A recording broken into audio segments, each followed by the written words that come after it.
कितना सुहाना सा ये अपना सफर है, आपकी दुआओं का सारा असर है. रियालिटी शोज पासून आपण खूपच मोठ्या अपेक्षा ठेवतो कधी कधी, आणि असं म्हणजे अगदीच संकटमोचन सारखं त्याच्याकडे बघायला लागतो. तो एक अपेक्षाभंग तुमचा नक्की होऊ शकतो. तर ज्या वेळेला झालं त्यानंतर मग तो मला म्हणाला की बघा, बी केअरफुल, कारण काय आहे ना, अमेरिकेमध्ये झालेला आणि त्याच्यामधला जो विनर किंवा ते लोक जे होते ना, ते असे ड्रग्समध्ये गेले, वाया गेले. लोक म्हणतात ना, स्ट्रगल काय, व्हॉट इज स्ट्रगल. स्ट्रगल आपण म्हणतो की बाबा काय, मी एक वडापाव खाऊन राहायचो किंवा मी ट्रेनमध्ये राहायचे, ते प्लॅटफॉर्मवर तो ॲक्च्युली स्ट्रगल नाही आहे. The main actual struggle is की जो आतला सर्कल आहे, जी इंडस्ट्रीमधली लोक आहेत, ती तुम्हाला कधी एक्सेप्ट करायला लागतात आणि ते तुम्हाला कधी काम द्यायला लागतात आणि ते तुमच्यावरती कधी बिलीव्ह करतात की हां, ह्या माणसाला मी काम देऊ शकतो. तो मेन इम्पॉर्टंट पार्ट आहे.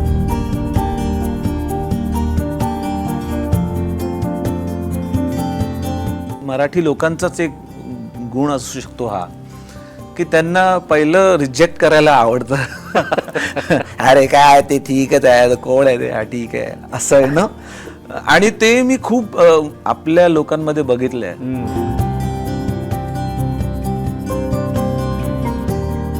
खूप वेळा मराठी लोक मला विचारायचे की तू मराठी बोलतो, अरे तुला मराठी येतं. म्हटलं मी मराठी मीडियम मधला मुलगा आहे.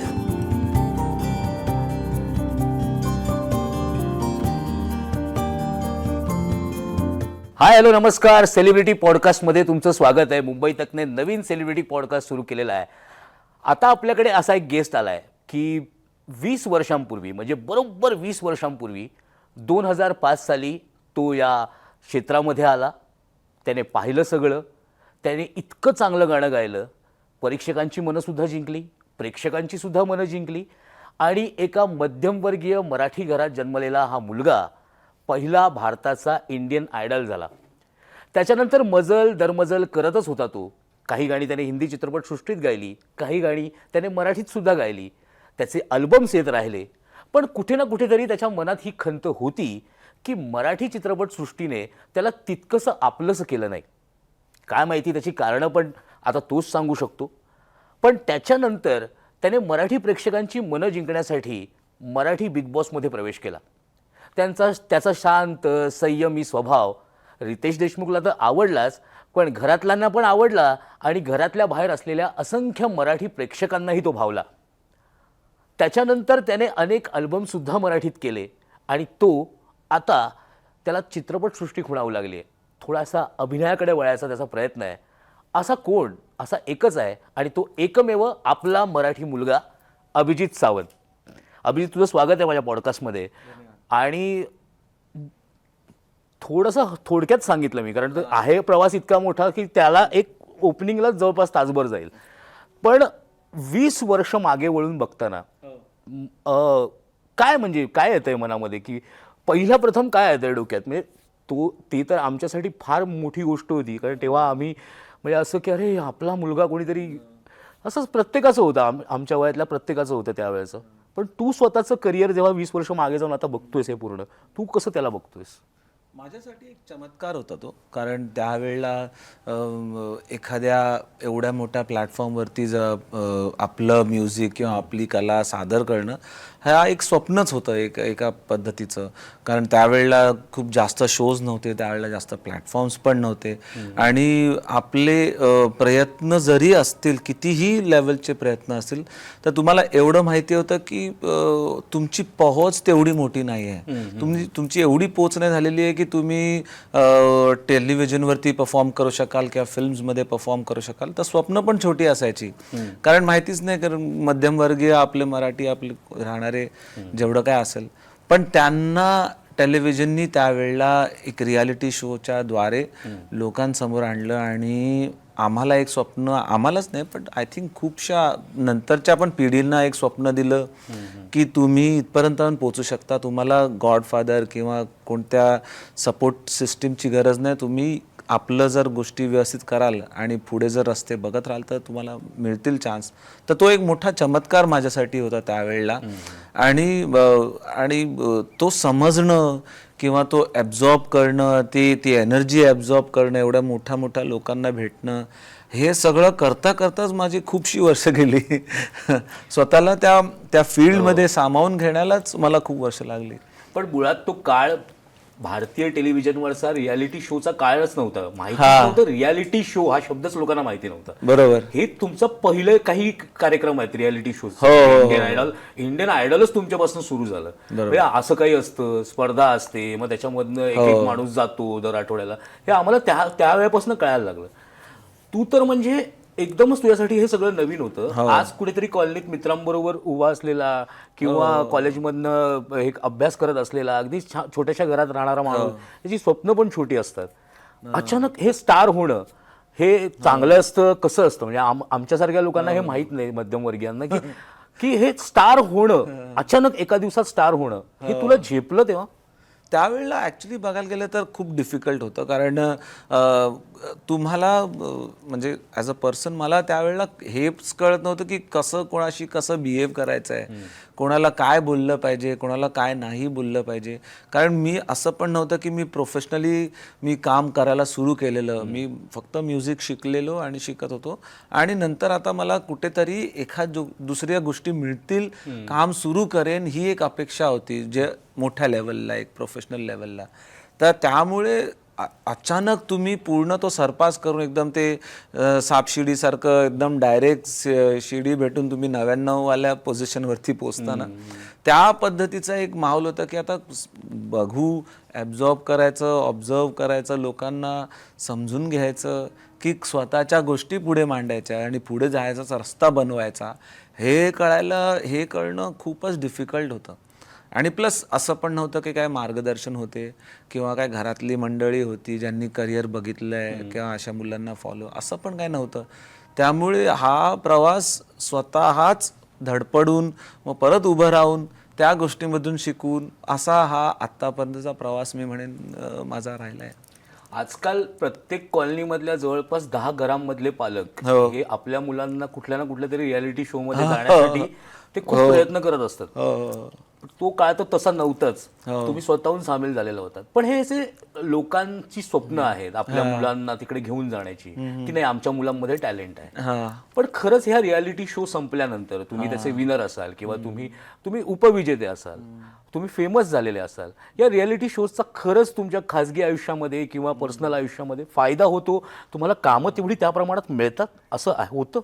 ॲक्च्युली काय आहे, रियालिटी शोजपासून आपण खूपच मोठ्या अपेक्षा ठेवतो कधी कधी.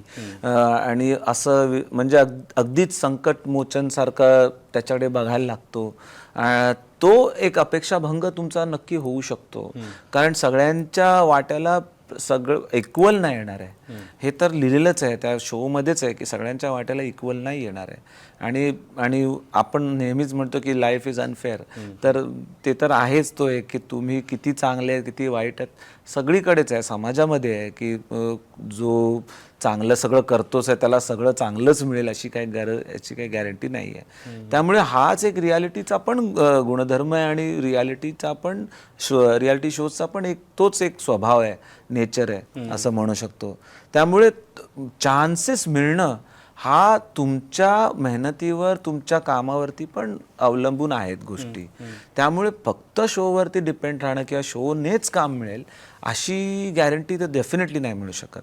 पण ॲट द सेम टाईम त्या सर्कलमध्ये येणं, त्या लोकांमध्ये सामावून घेणं किंवा त्या लोकांसाठी एक नोन फेस बनणं ही पण एक खूप मोठी अचीवमेंट आहे.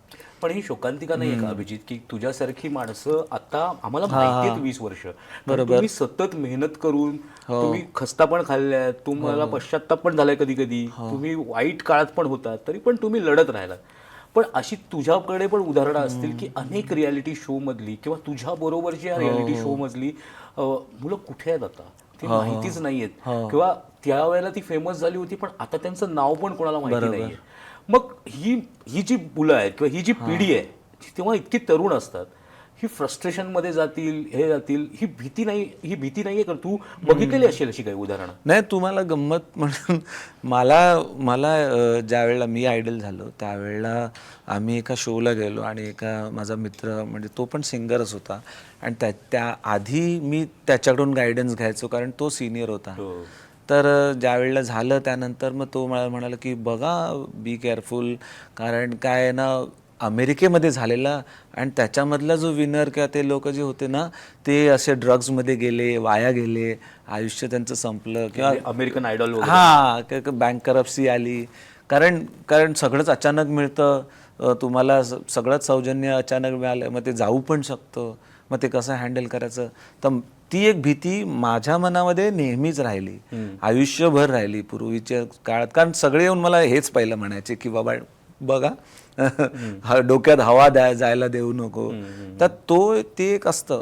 पण ॲज अन आर्टिस्ट, एक आर्टिस्ट म्हणून, एक कलाकार म्हणून मी एवढं म्हणू शकतो की आम्हाला सगळ्यात जी मोठी भूक असते ती असते प्लॅटफॉर्मची, की एक प्लॅटफॉर्म मिळेल, एक रेकग्नेशन मिळेल आणि त्याच्यामधून ऑडियन्स जी बघत असते त्यांना असं मे बी अशी अपेक्षा असेल की ह्यांचं सगळं चांगलं हवं.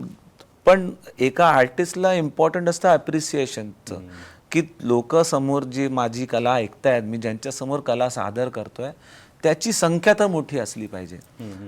त्यांची संख्या मोठी असली, त्यांचं ॲप्रिसिएशन तेवढं लौकिक असलं पाहिजे, सुंदर असलं पाहिजे आणि त्यासाठी एक आर्टिस्ट झटत असतो. आणि म्हणून रियालिटी शोज हे खूप इम्पॉर्टंट आहेत कारण तुमच्याकडे दुसरे प्लॅटफॉर्म्स नाही आहेत. त्याच्याकडे डिसअपॉइंटेड वेनी बघण्यापेक्षा जर पॉझिटिव्ह साईडनी बघितलं तर ते खूपशा गोष्टी एका आर्टिस्टला देतात. त्यामधून जे पुढे येतात तेवढे पण येणं ही एक मोठी गोष्ट आहे.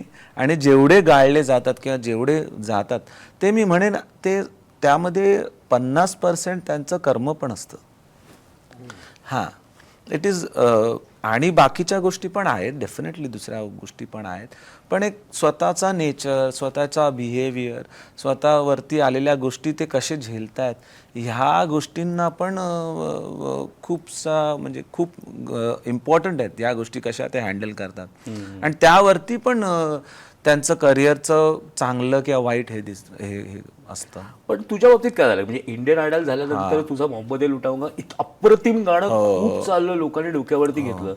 पण मग तू काय करत होतास त्यावेळेला? म्हणजे तू स्वतः अप्रोच व्हायचास कुणाला किंवा चॅनल असेल किंवा कोणी कंपनी असेल, म्युझिक कंपनी असेल, हे तुला अप्रोच होत होते तेव्हा? त्यावेळेला आमचं काय आहे ना, एक ही आपल्या देशात म्हणूया किंवा असेल बाहेर पण सगळीकडे असेल, एक ब्रँड लेबल किंवा ज्या वेळेला लागतो ना त्यावेळेला तो ब्रँड लेबल किती बाकीचे लेबल्स यूज करतील हा एक क्वेश्चन मार्क आहे. हा एक खूप मोठा हे आहे. कारण सपोज मानून चला की एखादा ब्रँडचे चा प्रोडक्ट जो आहे तो दुसऱ्याकडेच गेल्यानंतर तो ब्रँडची छवी तर त्याच्यावरती नेहमीच राहणार आहे, ती सावली नेहमीच राहणार आहे. मग ते दुसरे जे कंपनी आहे जी तुम्हाला काम देण्याची इच्छा पण ठेवते आहे, त्यांना ते चालतंय का की हा एका वेगळ्या ब्रँडची छवी घेऊनच येतोय? कॉम्पिटिटरच आहेत सगळे मग एकमेकांच्या समोर. तिथे तो थोडासा प्रॉब्लेम असतोच. पण आपल्यामध्ये एका आर्टिस्टमध्ये हेच असलं पाहिजे की प्रयत्न करत राहणं. आणि जो स्ट्रगल मी एवढ्या वर्षांमुळे करावा लागला नाही आहे तो मी म्हणेन की तो स्ट्रगल चालूच असतो, तो करावा तर लागेलच. तो मग ते म्हणतो ना आपण की पाप तुम्हाला फेडावे लागतीलच, ह्या जन्मात नाही तर त्या जन्मात. तसंच आहे की पूर्वीचं जे स्ट्रगल होतं त्याच्यामध्ये तुम्ही तेवढा काळ काढा, नाही तर मग झाल्यानंतर काढा. पण तो काढायचा तर तुम्हाला आहेच. तुम्हाला म्हणजे तो कोणतीही सबसिडी नाही आहे, तो कोणतीही तुम्हाला तुमचा शॉर्टकट नाही आहे. तुम्हाला फेम मिळण्याचा रस्ता आहे, तुम्हाला पॉप्युलॅरिटी किंवा तुमच्या कलेला एक स्टेज मिळणारा प्लॅटफॉर्म आहे तो. तशा पद्धतीने जर बघितलं ना रियालिटी शोला तर तुम्हाला तो मोर एन्जॉयबल वाटेल आणि तुमच्यासाठी तो चांगलंच वाटेल. कारण डिसअपॉइंटमेंटने बघणं खूप इझी आहे, पण रियालिटी शोजमध्ये आणि नॉर्मल सिंगर्समध्ये जो फरक आहे किंवा नॉर्मल कलाकारांमध्ये आणि रियालिटी शोच्या कलाकारांमध्ये जो फरक आहे तो हाच आहे की इकडे पण गळती आणि इकडे पण गळती आहे. हां, पण जे रियालिटी शोमधले सिंगर्स आहेत तुम्हाला माहिती आहेत म्हणून त्यामधली जेवढी गळती आहे ती तुम्हाला दिसते आहे. इकडची जी गळती आहे ती तुम्हाला माहितीच नाही आहे. त्यामधले ते इथले जे सिंगर्स आहेत जे नॉन रियालिटी शोजने आलेले सिंगर्स आहेत त्याच्यामधले तुम्हाला तीच नावं माहिती आहेत जी जी तुम्हाला समोर दिसली आहेत है ना. बाकीची गेली इकडे तोच स्ट्रगल ह्यांना पण आहे तोच स्ट्रगल ह्यांना पण आहे. त्यामुळे असं काही नाही आहे की की आम्ही काय वेगळं करतोय किंवा आम्हाला काही वेगळं डिसअपॉइंटमेंट मिळत आहे. हां डेफिनेटली किंवा टेलिव्हिजन आहे किंवा किंवा एक प्लॅटफॉर्म आहे जो एंटरटेनमेंटचा मेन प्लॅटफॉर्म आहे. त्यामध्ये बोलणारी भाषा असू शकते त्यामुळे त्यामध्ये केलेले वर्तणूक असू शकतात ज्या मोर ग्लॉरिफाईंग असतील मोर कलरफुल असतील. पण रियालिटीमध्ये ज्या वेळेला गोष्टी होतात त्यावेळेला दोघांच्या सिमिलरच आहेत. आणि तोच एक स्ट्रगल म्हणजे लोक म्हणतात ना स्ट्रगल काय व्हॉट इज स्ट्रगल आपण म्हणतो की बाबा काय मी एक वडापाव खाऊन राहायचो किंवा मी ट्रेनमध्ये राहायचे ते प्लॅटफॉर्मवर तो ॲक्च्युली स्ट्रगल नाही आहे. The main actual struggle is की जो आतला सर्कल आहे जी इंडस्ट्रीमधली लोक आहेत ती तुम्हाला कधी एक्सेप्ट करायला लागतात आणि ते तुम्हाला कधी काम द्यायला लागतात आणि ते तुमच्यावरती कधी बिलीव्ह करतात की हां ह्या माणसाला मी काम देऊ शकतो. तो मेन इम्पॉर्टंट पार्ट आहे. आणि स्ट्रगल हाच असतो की बिलीव्ह करून देणं की मी करू शकतो तुमच्या फिल्मसाठी प्लेबॅक आणि त्यांनी आपल्यावरती भरोसा ठेवणं की हा ह्याला आपण बोलू शकतो आणि ह्याच्याकडून करू शकतो. हा जो हे जे द्वंद्व आहे किंवा हे जे एक काय म्हणतात त्याला ती फाईट आहे रोपची ती सतत चालू असते. ती ज्या वेळेला लूज व्हायला लागते की बाबा हां चला आता तुम्ही या आतमध्ये आणि नाव I will start giving you work त्यावेळेला तो स्ट्रगल संपतो आणि तोच मेन स्ट्रगल आहे. पण तुला हे फेम मिळालं तू चांगले चांगले अल्बम पण केलेस त्याच्यानंतर हिंदीमध्ये पण तू गायलायस. पण असं का म्हणजे मराठी चित्रपट सृष्टीने तुझ्यावर अन्याय काय केलाय. म्हणजे मला असं वाटतं की त्यांना तुझं आडनाव अभिजित भट्टाचार्य वगैरे असं वाटलं होतं का की त्यांना सावंत माहितीच नव्हतं म्हणजे का अप्रोच ते झाले नाहीत किंवा अप्रोच तू झाला नाहीस नेमकं काय घडलं. मी तर अप्रोच झालेलो मला माहिती आहे कारण मी खूपशा मोठ्या नॉट ओन्ली म्युझिक डायरेक्टर्स पण सिंगर्स ॲक्टर्स आणि फिल्म डिरेक्टर्सना पण भेटलेलो मराठीतल्या. मला इवन त्यावेळेला फिल्म पण करायची होती मराठीमध्ये. त्यावेळेला हिंदी फिल्म मला ऑफर झालेली बट मला मराठी करायची होती. मी भेटलो पण होतो. पण एक अप्रोच इवन कंपनी म्हणजे प्रोडक्शन हाऊस त्यांना पण भेटलेलो मी की काहीतरी करा तुम्ही माझ्याबरोबर माझं एवढं नाव आता झालं आहे यू यूज माय नेम आणि काहीतरी मराठीमध्ये आपण करूया. पण मला असं वाटतं की आत्ताच्या स्थितीला मी आता येऊन ह्या वेळेला मी म्हणू शकतो की सगळे आपल्या आपल्या प्रपंचामध्ये म्हणू शकतो किंवा आपल्या आपल्या प्रॉब्लेम्समध्ये गुंतलेले असतात. तर तो एक रस्ता वेगळा काढून ज्या वेळेला काहीतरी वेगळं दिसतंय की अरे हां तर ते 2 मिनटं थांबून विचार करून त्याच्याकडून काम करून घेणं किंवा त्याच्याकडून त्या गोष्टी करून आपण काहीतरी करू शकतो हा थॉट मे बी त्या वेळेला नसेल त्यांच्यामध्ये आलेला कारण ते स्वतःच्या प्रपंचामध्ये स्वतःच्या गोष्टींमध्ये एवढे बिझी होते. पण याची तुला खंत नाही वाटत की ही माझी भाषा आहे मी लहानपणापासून ही भाषेवरती प्रेम करतो मी बोलणारा माणूस आहे आणि मी सहज व्यक्त होऊ शकतो या भाषेमध्ये. तर म्हणजे जरी गाणी गायला बोलवलं नसेल तर इतके त्याच्यानंतर मोठे मोठे रियालिटी शो पण झाले संगीताचे त्याच्यामध्ये ना तुला कधी जज बोलावलं ना कधी तिथे कुठला शो होस्ट करायला बोलावलं. हे म्हणजे आम्हाला पण इतकं विचित्र वाटतं की इतका मोठा स्टार झालेला हिंदी मधला हिंदी रियालिटी शोचा विनर ह्याची तुला कधी खंत नाही वाटली की अरे मला मराठीत बोलवत का नाही बाबा काय म्हणजे माझा काय तुझ्या अप्रोच मध्ये काही गडबड होती का किंवा काय तू कोणाशी काही भांडला होतास का म्हणजे असा काही प्रसंग झाला होता की तूच अप्रोच करण्यात कुठे कमी पडला होतास की काय. नाही मला असं वाटतं की मी तर कधी माझा स्वभाव पण नाही आहे की हा शोन बोलण्याचा किंवा थोडा अरेरावी ठेवण्याचा असं काही.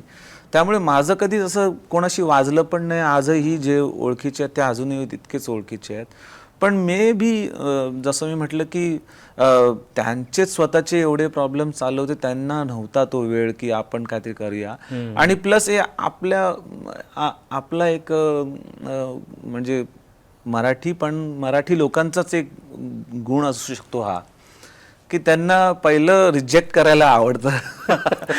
अरे काय ते ठीकच आहे, कोण आहे ते, हा ठीक आहे, असं आहे ना. आणि ते मी खूप आपल्या लोकांमध्ये बघितलं आहे, लहानपणापासूनच बघितलं ऍक्च्युली. आपण म्हणू शकतो की हा ठीक आहे, एवढं काय असा ऍटिट्यूड जो असतो ना, तेच तुम्ही हिंदीमध्ये जा, ते तिकडे एक वेगळं आहे त्यांचं, की बाबा अरे अच्छा अभिजीत कैसे हो तुम, क्या हो रहा है आजकल. म्हणजे अगदी मोठ्या मोठ्या कलाकारांपासून लोकांनी जेवढं अप्रिसिएशन दिलेलं आहे, आणि ते पण म्हणजे मोठे म्हणजे शाहरुख खान सारख्या लोकांचं बद्दल मी बोलतोय, त्यांचं जसं अप्रिसिएशन होतं मराठीमध्ये, मला अजूनही आठवत नाही की कोणी एवढं प्रेमाने. सचिन पिळगावकर आहेत, त्यांनी ते एक दोनदा भेटलेलो आणि चांगलं बोलले. पण अदरवाईज एक आहे आपलं, तो असतो पद्धत आहे बिहेव करायचा, की हा थोडं राखून बोलायचं. Exactly the right word is हा ठीक आहे, हा अच्छा अच्छा काय चाललंय, अच्छा बरं आहे, ठीक आहे. नाना पाटेकर भेटलेले एकदा, ते खूप गोड बोलले. म्हणजे मला तर माहिती पण नव्हतं की त्यांना मी माहिती आहे. पण ते ज्या वेळेला भेटले, अरे कसा आहे तू, चाललंय ना. तर तो जो एक आहे ना, खास करून भरपूर तुम्ही पंजाबी इंडस्ट्री पण बघितली ना, तर त्यांना खूप आहे, हा पंजाबी अपना प्रो पावा बावा काय काय करतात, आणि दे सपोर्ट इच अदर. हा एक थोडासा आहे. पण it is okay, it is he जसं मी म्हटलं की ती जी फाईट आहे, ती जे टग ऑफ वॉर आहे, की ते लोक रिजेक्ट करायला लागतात आणि आपण त्यांना म्हणत असतो की नाही नाही नाही मी आय कॅन डू इट. ही जी फाईट आहे ना, हेच आयुष्य पण आहे. पण हेच होतं का? म्हणजे तू याला खूप वेगळ्या पॉझिटिव्हली घेतलंस, तू कधी असं मनापासून लावून नाही घेतलंस या गोष्टीला, हे तुझ्या उत्तरातनं कळतंय. पण हीच गोष्ट होती का की म्हणून तू आता ही बॅक टू बॅक 2 मराठी गाणी जी केलीस, ही चाल दुरू दुरू, की नाही मला मराठीत कुछ तो करना है, म्हणजे हे सगळं त्याच्यातनं आलेलं होतं की नाही मीच उतरतो आता याच्यामध्ये? नाही, मला ज्या वेळेला Marathi big boss first time offer झाला, त्यावेळेला ही गोष्ट मला क्लिक झाली की हां यार, जर इंडस्ट्री एक्सेप्ट नाही करत आहे तर आपण लोकांकडे तर जाऊ शकतो, लोकांपर्यंत तर पोहोचू शकतो. मग आपण त्या पद्धतीने, इवन मंगलाष्टक वन्स मोर ज्या वेळेला रिलीज झाला आणि सरसुखाची मजा एवढं पॉप्युलर झालं. पण म्हणजे हे किती मस्त आहे, तू जेवढी मोजकी गाणी घालीस पण ती सगळी सगळी झाली. पॉप्युलर, हा, आणि सगळी मोठी गाणी आहेत. तर त्याच्यानंतर पण ज्या वेळेला दुसरी फिल्म झाली त्यावेळेला मला प्रमोशनल सॉन्ग मिळालं. ते रोमॅन्टिक सॉन्ग नाही दिलं, रोमॅन्टिक सॉन्ग परत तेच ट्रेडिशनल सिंगर्सनाच दिलं गेलं. तेच हिंदीमध्ये असतं तर नाही झालं असतं. हिंदीमध्ये त्यांनी दे आर अपॉर्च्युनिस्ट, की अपॉर्च्युनिटी मिळाली आहे आपल्याला, हे करायला मिळालं, लेट्स डू समथिंग बेटर, की ह्याच्यापासून अजून 4 गोष्टी कशा कमवू शकतो. तो एक आहे पद्धती आपल्या वागणुकीमध्ये आहे. पण त्यावेळेला मला चमकलं की अरे मराठी लोकांपर्यंत जरी मी पोहोचू शकतो ज्या पद्धतीने. कारण खूप वेळा मराठी लोक मला विचारायचे की तू मराठी बोलतो, अरे तुला मराठी येतं? म्हटलं मी मराठी मीडियम मधला मुलगा आहे. तर असं नाहीये की मराठी म्हणजे सिरियसली तुला विचारायचे? हो, किती वेळा तर एक दोघांनी मराठी पॉडकास्ट मध्ये पण विचारलंय की अरे तुझं किती चांगलं मराठी आहे. म्हटलं मराठी म्हणजे मी मराठी मधला शाहूनगर मधला राहणारा, धारावीमध्ये पूर्ण 20-25 वर्ष गेले, 22 वर्ष गेले.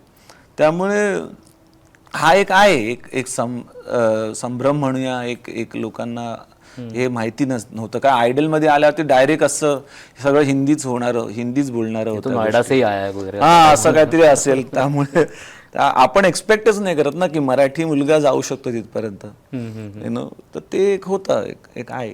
पण म्हणून तू म्हणजे बिग बॉस मराठी किंवा बिग बॉस कार्यक्रमात जाण्यासाठी जरासे सेलिब्रिटी जात नाहीत, फारसे दजावत नाही की अरे फारच मोकळेपणाने बोलतात, परत 3 महिने राहायचंय, आपलं काय गोष्टी असतील त्या पण कदाचित बाहेर येतील, माहिती नसतं, कॅमेरे लागले तितके, सवय नसते, आपण घरात असतो का बाहेर असतो. पण तू बिग बॉस ही एक संधी घेतलीस, म्हणजे की मराठी प्रेक्षकांपर्यंत, मराठी रसिकांपर्यंत मला जायला मिळतंय. ही ऑफर आल्या आल्या तू लगेच एक्सेप्ट केलीस? नाही, ॲक्च्युली बिग बॉस मराठी 4 पण मला ऑफर झालेला. ओके. त्यावेळेला मी नाही म्हटलं. त्यावेळेला म्हटलं की मला इवन माझ्या डेट्समुळे पण प्रॉब्लेम होता. कारण जरी लोकांना मी टेलिव्हिजनवरती किंवा फिल्ममध्ये गाताना दिसत नसेल तरी we are very busy performing शोजमध्ये किंवा ट्रॅव्हलिंग आमचं आणि तोच आमचा ब्रेड बटर पण आहे असं म्हणू शकतो. त्यामुळे कमाईचं मेन साधन आमचं ॲक्च्युली इवन प्रत्येक सिंगरचंच म्हणू शकतो आपण की मेन कमाईचं साधन जे आहे ते परफॉर्मन्सेस आहेत, ते लाईव्ह शोज आहेत. त्यामुळे ते चालूच होते.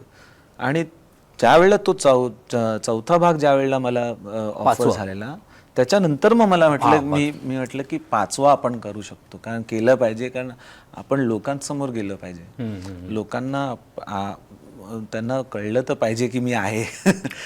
पण तो कसा आहे अनुभव, म्हणजे ते बाकी काय घडलं ते वगैरे आता त्याला झालं, विसरून पण गेले असतील लोक. म्हणजे त्याच्यानंतर तुमच्या बरोबरचीच लोक बघा, एकाचा हिरो म्हणून झाला, बाकी कामं सगळ्यांना मिळत आहेत, चांगली गोष्ट आहे, तुम्ही सगळ्यांना उत्तम उत्तम कामं मिळतात. पण एका घरामध्ये इतक्या लोकांनी राहायचं, ना मोबाईल ना काही, कसा अनुभव तो, तुझा अनुभव काय?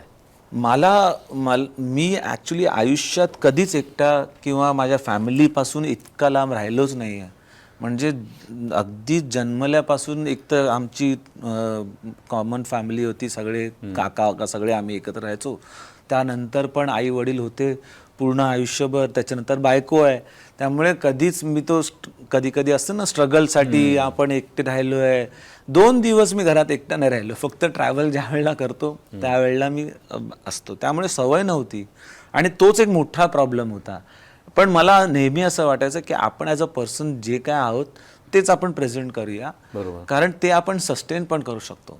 आय कांट फेक राहून आपण सस्टेन नाही करू शकणार. मग ते खरं असेल खोटं असेल, तो बॅगेज पण नव्हता की मला काहीतरी डेफिनेटली प्रूव्ह करायचं आहे किंवा मला उद्या काम नाही मिळणार जर मी ह्या शोमध्ये चांगलं नाही केलं, ती भीती नव्हती. त्यामुळे ती इन्सिक्युरिटी नसल्यामुळे मला ते टेन्शन नव्हतं की मला फेक बनावं लागेल, कोणत्या तरी काहीतरी गोष्टी अशा जाणून बुजून कराव्या लागतील, असं काही टेन्शन नव्हतं. आणि म्हणून जेवढं काही करू शकलो ते लोकांना ह्यासाठीच आवडलं, कारण एक तर वाईट शब्द न वापरणं, कोणाला शिव्यागाळ्या न करणं, किंवा जे काय एक सोज्वळ पद्धतीने किंवा चांगल्या पद्धतीने पण राहून तुम्ही ह्या शोमध्ये चांगलं करू शकता. तुम्हाला दरवेळेला भांडणंच करायचं आणि दरवेळेला काहीतरी कोणाला तरी शिव्या दिल्या म्हणजेच तुम्ही स्टार होऊ शकता, ही जी एक संकल्पना आहे, सोच आहे बिग बॉसची, ती कुठे तोडण्यात पण मला एका मित्राने म्हटलं पण की ह्या शोमध्ये गेल्यावरती सगळे बदनाम होऊनच बाहेर येतात.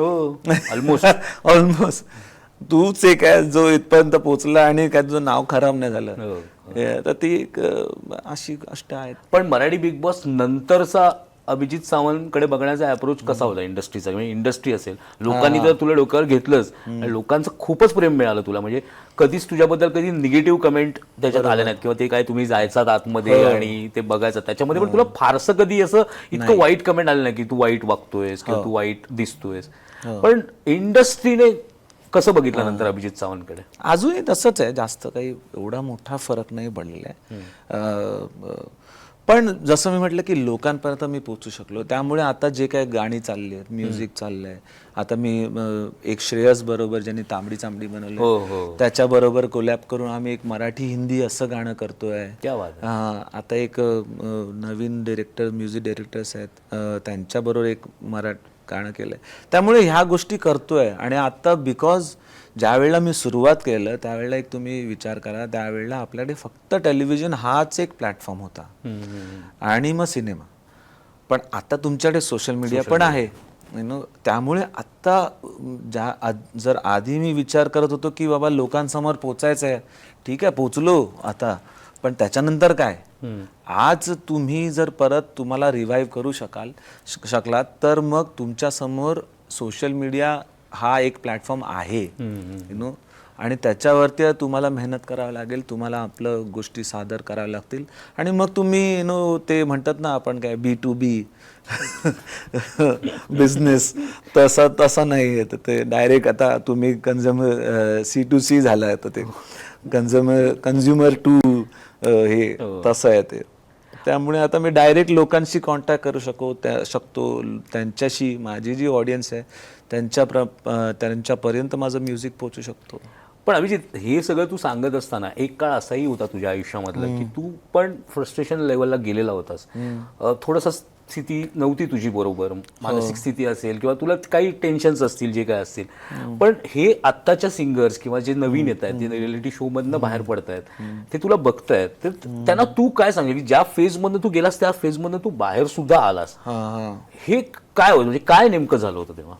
नाही, एक काळ तर असा असायचा ज्या वेळेला लोक आपल्याकडे एक्सपेक्टेशननी खूप बघतात आणि मग त्यांच्या ज्या वेळेला एक्सपेक्टेशन त्यांच्या नजरेत पूर्ण नाही होत तर त्यांच्याच नजरेतून आपल्याला एक डिसअपॉइंटमेंट दिसत असते.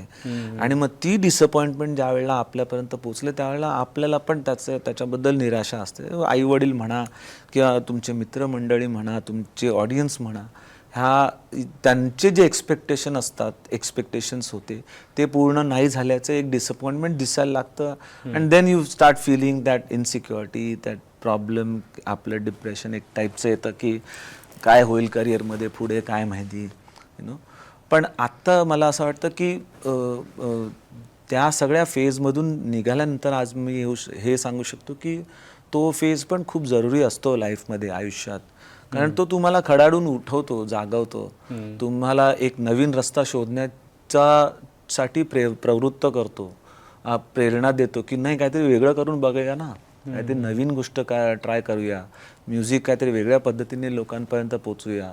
ह्या सगळ्या गोष्टी कुठे ना कुठे तुम्हाला सपोर्टिंग असतात. पण तो जो ट्रॉमा असतो, त्या ज्या गोष्टींमधून जातानाचा काळ जो असतो त्याच्या काही खुणा असतात, काही आठवणी राहतात, काही जखमा राहतात आणि त्या पेनफुल असतात जास्त करून. त्या पेनफुल असतात आणि तो ट्रॉमा परत येऊ नये आयुष्यात म्हणून जे पण लोक ट्रॉमामधून जातात ते लोक घाबरत असतात. एक उदाहरण सांगायचं झालं तर म्हणजे एखादं उदाहरण झालं, एखादं जसं उदाहरण म्हणजे परफॉर्मन्सेस. आता मी मेनली परफॉर्मरच आहे, I do lot of shows. त्यामुळे शोमध्ये जाण्याच्या आधी एक खूप भीती असायची, एक एन्झायटी असायची, एक स्ट्रेस असायचा. आता मला हे माहिती आहे की मी स्टेजवर गेल्यावरती मी नॉर्मल होणार आहे. कारण स्टेज हा माझा फेवरेट पार्ट ऑफ हे आहे. तिथे गेल्यावर मी परफॉर्म करणारच आहे चांगला. पण त्याच्या आधीचा जो एक प्रेशर आहे ते तुम्हाला खूपशा गोष्टी तयार करतं तुमच्या डोक्यात की अरे असं होऊ शकतं, तसं होऊ शकतं, लाईट जाईल किंवा कोणता तरी काहीतरी बल्ब बंद होईल किंवा माईक बंद होईल, ऑडियन्स वैतागेल. ह्या गोष्टी तयार होतात तुमच्या डोक्यात. तुमच्या डोक्यात एक भाजी तयार होते आणि मग ती तुम्हाला निगेटिव्ह साईडला घेऊन जात असते. पण तो जो फिलिंग आहे, ती जी फिलिंग आहे ती कधी कधी रिप्लेस होते कधी कधी नॉर्मल गोष्टींमध्ये. म्हणजे आता असं आपण बसतोय तर त्याच्या आधी मला माहिती आहे मला काहीच टेन्शन नाही, आज मला कुठे परफॉर्म नाही करायचं आहे, आय जस्ट हॅव टू बसून गप्पा मारायच्या आहेत, बोलायचं आहे, सांगायचं आहे. पण तो जो एक्सपिरियन्स आहे होण्याच्या आधीचा तो नेहमी तुम्हाला खुणावत असतो कुठेतरी. तो तुम्हाला येतो परत. मग त्याला स्वतःला समजावं लागतं की नाही असं काही नाही, आजचा नॉर्मल आहे. कधी कधी तुम्हाला माहिती आहे की खूप चांगला शो आहे, खूप सगळं व्यवस्थित आहे, लोक चांगली आहे, सगळं चांगलं होणार आहे. पण ती जी मेमरीमध्ये कुठेतरी बसलेली गोष्ट आहे ती तुम्हाला परत एकदा समोर येत असते.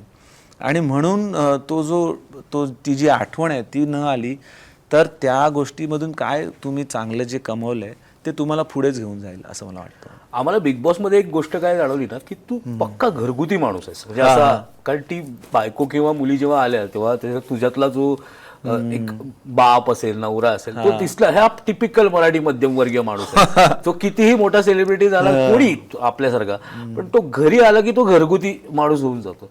बायकोचं आणि मुलींचं काय स्थान आहे म्हणजे तुझ्या आयुष्यामध्ये? म्हणजे जवळचे तर असणारच, पण या स्ट्रगल मध्ये, या सगळ्या ह्याच्यामध्ये बायकोने किती काय काय काय केलं तुझ्यासाठी? बायकोचा खूप मोठा सपोर्ट राहिला. मी म्हणेन मुलांपेक्षाही जास्त मी म्हणेन की बायको माझी जी आहे तिचा एक जास्त हे राहिला, सपोर्ट राहिला. कारण आम्ही एकाच सोसायटीमध्ये राहायचो.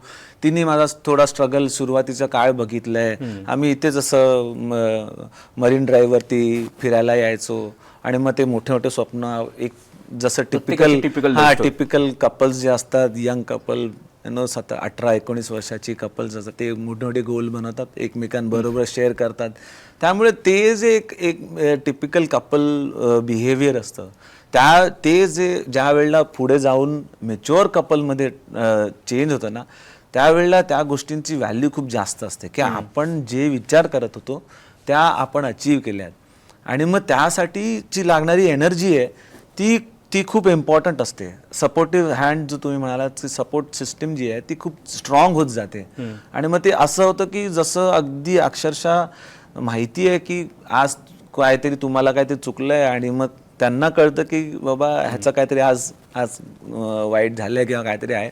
मग ते त्या ते एका पद्धतीने त्या रोलमध्ये येतात सडनली, की कसं आता ह्याला सांभाळायचं आहे. कधी कधी म्हणतात ना बायका की माझ्याकडे माझा नवरा पण एक मुलासारखंच आहे.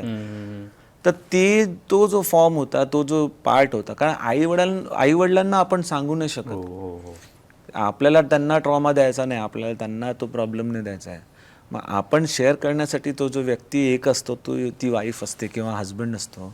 आणि जर ते एकमेकांबरोबर चालत राहिले तर ते आणखीन चांगलं होतं. आणि तो खूप मोठा सपोर्ट मला राहिला, आजही तो मला सपोर्ट आहे. क्या बात. आणि मुलींचं? मुली तर म्हणतात ना की नवरा जो असतो तो फ्युचरमध्ये जगतो, बायको जी असते ती पास्टमध्ये जगत असते, आणि मुलं असतात ती प्रेझेंटमध्ये. त्यांना समोर काय ते मुलींसाठी फार हळवा असतो, मुलींसाठी फार हळवा असतो. तू तेवढाच हळवा आहेस त्यांच्यासाठी. हा, मी हळवा असूच शकतो. मी जसं सगळे वडील असतात तसंच आहे मी पण. आय एम नॉट काही वेगळा नाही आहे. पण हा, मला आता मी हे बघतो की मी जेवढं प्रेम मला मिळू शकलं नाही तेवढं मी त्यांना देण्याचा प्रयत्न करतो.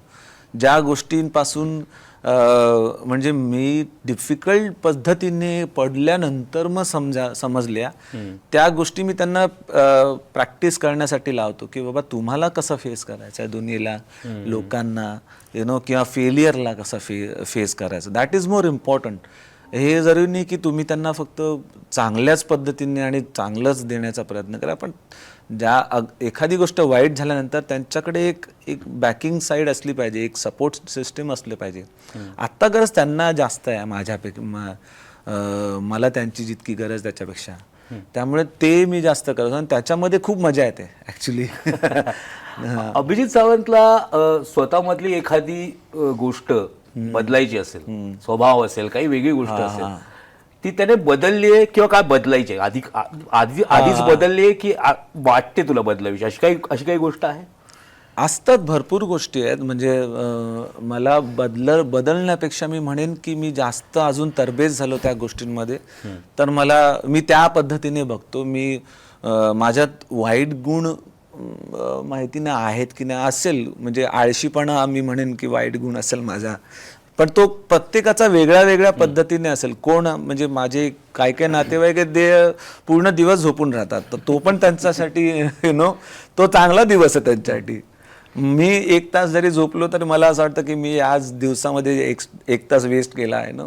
तर ते वेगळ्या पद्धतीने क्रायटेरिया किंवा म्हणूया, तर तो एक वाईट गुण मी बदलण्याचा प्रयत्न करत असतो. बट अदरवाईज म्हणजे जशी माझी कला आहे त्याच्यामध्ये मी अजून कसा तरबेज होईन किंवा अजून कसं शिकता येईल, किंवा एखादा मला ॲक्टिंग आजकाल मला खूप आवडते त्या गोष्टींमध्ये, किंवा तर त्यामध्ये मी अजून कसं शिकू शकतो किंवा अजून कसं समजू शकतो, हे मला वाढवायचं आहे.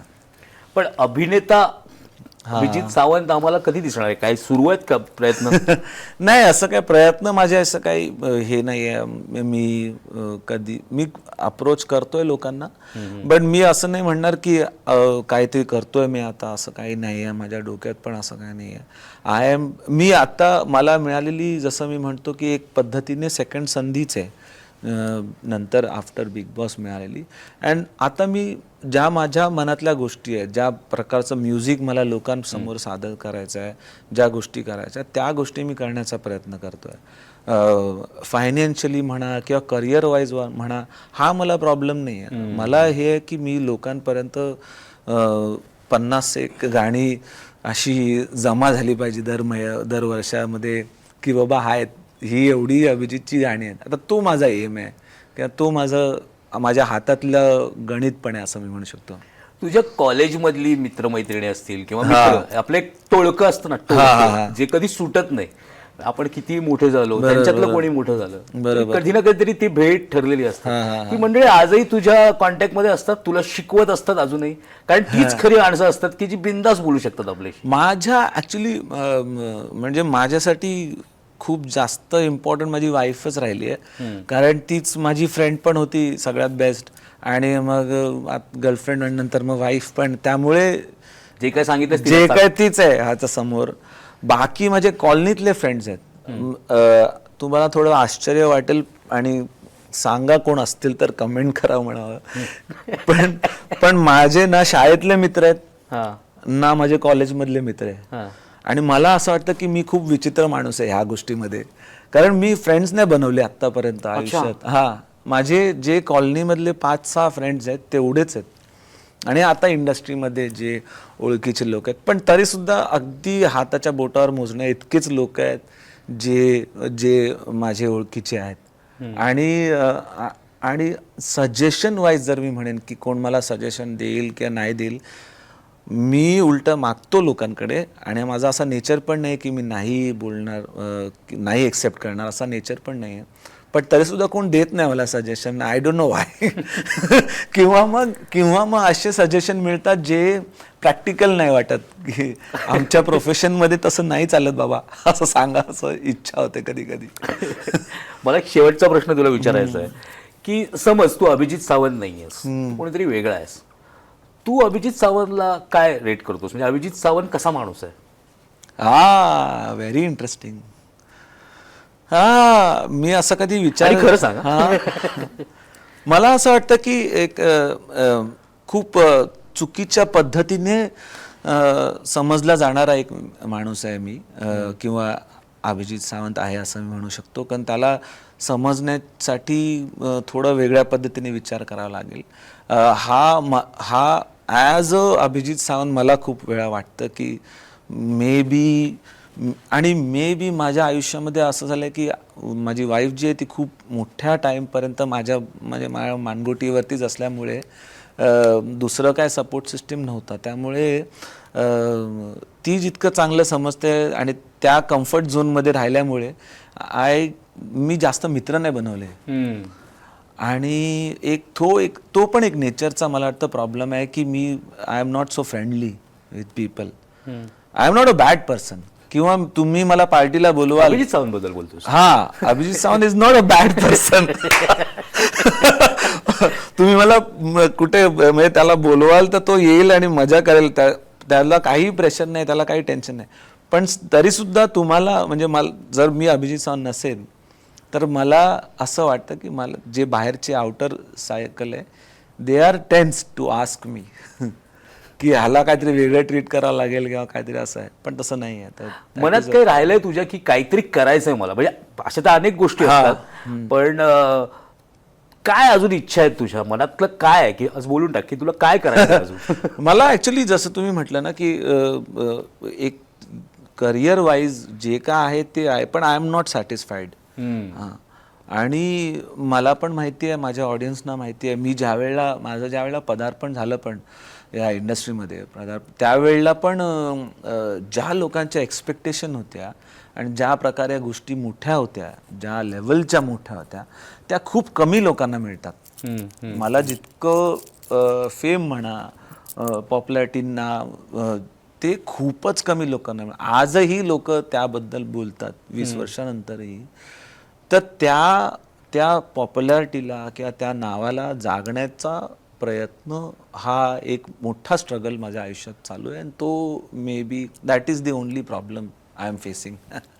अभिजित, तू आलास इकडे आणि खूप छान गप्पा झाल्या आपल्या. म्हणजे असा माणूस म्हणजे आपल्याला माहित नसतं ना काय काय आहे याच्यामध्ये, पण तुझ्यात भरपूर काय काय गोष्टी आहेत ज्या अशा बाहेर येत आहेत. तेच भरपूर अभिजित सावंत आले तुझ्यातनं बाहेर. तर मला जाता जाता लोकांना एवढंच सांगायचंय की माणसाला म्हणजे जसं अभिजित म्हणाला ना की त्याच्या त्या पॉप्युलॅरिटीवरती ओळखू नका, त्याच्या त्या गोष्टीवरती, फेमवरती ओळखू नका. त्याला सुद्धा कामाची गरज असते, त्याला सुद्धा प्रशंसेची गरज असते, आणि ती कुठे ना कुठेतरी कमी पडली अभिजितमध्ये. पण आता कसं आहे मराठी माणूस आहे ना की तो असं शांत बसत नाही, तो पुन्हा उभा राहिलाय, फिनिक्स पक्षासारखा उभा राहिलाय. आता तो इतका फ्रेश वाटतोय, इतका छान वाटतोय, म्हणजे कधी काही त्याला फ्रस्ट्रेशन आलं होतं हे सुद्धा खोटं वाटतंय. पण असतात या माणसाच्या आयुष्यात आलेल्या फेजेस असतात आणि या फेजेसमधनंच अभिजित सुद्धा गेलाय. पण अभिजित जसं पहिल्या गाण्यात म्हणत होता ना, मोहब्बते लुटाऊंगा, तसं तो प्रेम पण वाटतोय आणि लोकांना पण हे सांगतोय की हो मी आहे तसाच आहे, तिथेच आहे, फक्त संधी द्या, मी त्याचं सोनं करीन. तर ही मुलाखत तर आपण थांबवली आहे, पण तुला गाणं गायल्याशिवाय कसं सोडणार ना, त्यामुळे ही प्रेक्षकांची तर असणारच. त्यामुळे पॉडकास्ट बघत असणाऱ्यांना मी तरी इथेच थांबतोय. पुढच्या पॉडकास्टमध्ये आपण भेटणारच आहे एका वेगळ्या अभिजित सावंतला, त्याच्यातला अभिजित सावंत सुद्धा आपण बाहेर काढू, कोण कसा आहे ते. पण तुम्हाला हा कार्यक्रम, हा पॉडकास्ट कसा वाटला, अभिजितबद्दल काही तुम्हाला सांगायचं असेल, सूचना करायच्या असतील तर पॉडकास्टच्या खाली कमेंट करायला विसरू नका आणि सबस्क्राईब करायला विसरू नका. आणि अभिजितचा कितना सुहाना सा ये अपना सफर है, आपकी दुआओं का सारा असर है, आपका है सब कुछ, आपको नजर है, आपकी इनायतों पे यार बार बार सर को मैं झुकाऊंगा, इस मंजर को, इस पल को भूल ना पाऊंगा, मैं भूल से ना पाऊंगा. क्या बात, क्या बात.